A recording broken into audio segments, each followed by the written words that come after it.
Hello, my name is Rick Bertis and I'm a researcher at the Amsterdam University of Applied Sciences. In this lecture, I'll discuss how managing a fleet of electric vehicles differs from managing your regular fleet. Both private business fleets as public transport and service fleets will be discussed.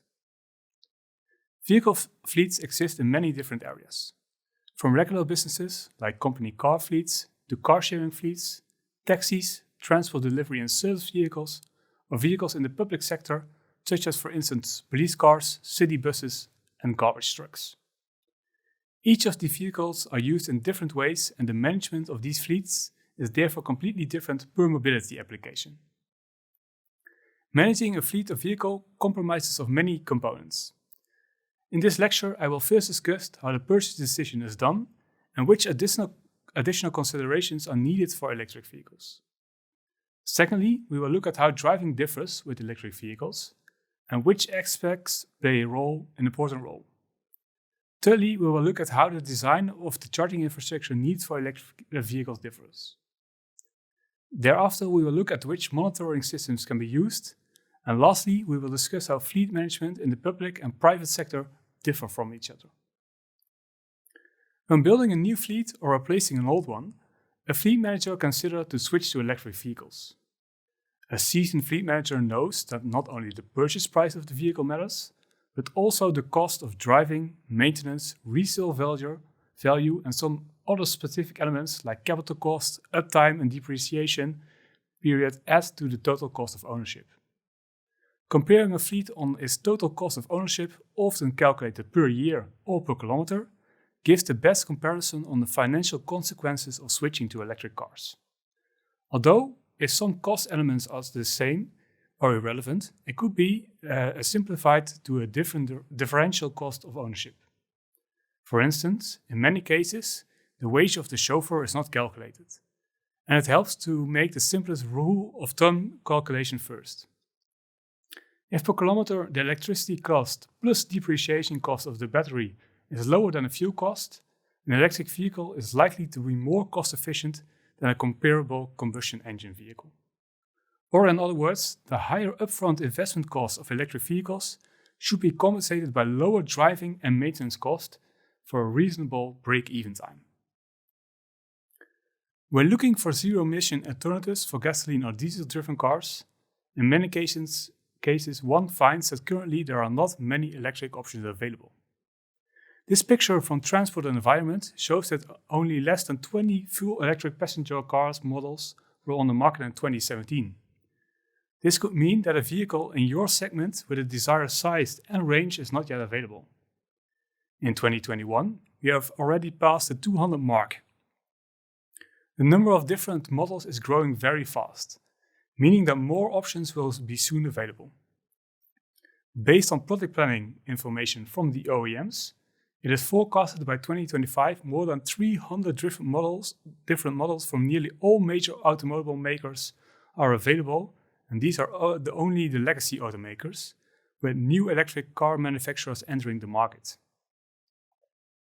A similar trend is visible in different car segments such as vans and trucks. Before the acquisition process of a fleet, it is good to identify the needs of your drivers. Does your fleet need to be uniform, or would different types of vehicles be better? One of the important things to consider when looking at electric vehicles is the range. Whether or not an electric car provides enough range depends on the driving patterns. When your cars drive more than 500 kilometers a day without barely stopping, electric vehicles might not be the best choice at the moment, or limited to the luxury segment. However, on average, more than 90% of the daily mileage is below 100 kilometers, which is below the average range of a full electric vehicle. In this case, an electric vehicle can be a good fit to the driving cycle. Possible exceptions in the driving patterns should also be considered. In these cases, a differentiation in the fleet between plug-in hybrid or fuel cell electric can still offer an electric solution. Also important to consider is whether there is enough recharging infrastructure on your premises, in your neighborhood, or in the country even. In many places, this can be still a limiting factor in switching to electric vehicles. When building a new fleet, one frequently chooses the option to lease the vehicles instead of purchasing them. This has the advantage that many of the uncertainties regarding, for example, battery life and maintenance, insurance and depreciation costs are covered. Also, one does not have to manage the reselling of the vehicles. For electric vehicles, the resale value is an uncertain factor due to the fast technological developments and financial incentives in the market. Leasing requires payments on a monthly basis, and therefore no high investment costs have to be booked. When considering purchasing the vehicles, a tender process could be most suitable. In this process, multiple contractors are asked to come with an offer from which the best one, based on your company's criteria, can be chosen. Once purchased, a fleet manager will try to keep the driving costs to a minimum. Energy efficiency in electric vehicles is even more important for electric vehicles due to the limited range, but also because of the differences in the behavior of the driveline between the electric motor compared to the gasoline engine. By laws of physics, the force needed to move a vehicle increases in a quadratic manner to the speed, as is shown in this formula. This only partly holds for gasoline engines. Due to the gear system and poor idling and low speed energy efficiency, we became used to the fact that internal combustion vehicles have high consumption at city cycles. The consumption gets even better and more constant higher speeds. Electric vehicles show constant high energy efficiency, independent from speed. Therefore, they are very suited for city driving with low speeds. Following laws of physics, at zero speed they use no energy, but at increasing speed the energy consumption increases, and as a consequence the range decreases. This better urban efficiency of electric vehicles is reinforced at fluctuating or stop-and-go traffic. Thanks to the characteristics of the electric motors, electric vehicles come with regenerative braking. Regenerative braking captures energy lost during the deceleration and normal braking. In urban environments, the regeneration can be up to 35% of the energy needed to propel the vehicle. This regeneration works also positively in hilly areas. What's needed to go up is recuperated while going down. Only hard braking reduces the fuel economy and limits this range. But due to the lack of waste heat there and the need to warm the batteries, there is a substantial difference in the range that can be reached in winter and in summer. Especially in cold temperatures and when the electric heating in the car is on, the range and efficiency of the vehicles can drop significantly. These changes require a different driving style and climate control strategy from your drivers, and may need you get used to that. Fortunately, in modern EVs, pre-trip heating and heat pump technology limits this effect to a minimum. It's a known fact that on average cars are parked for 95% of the time.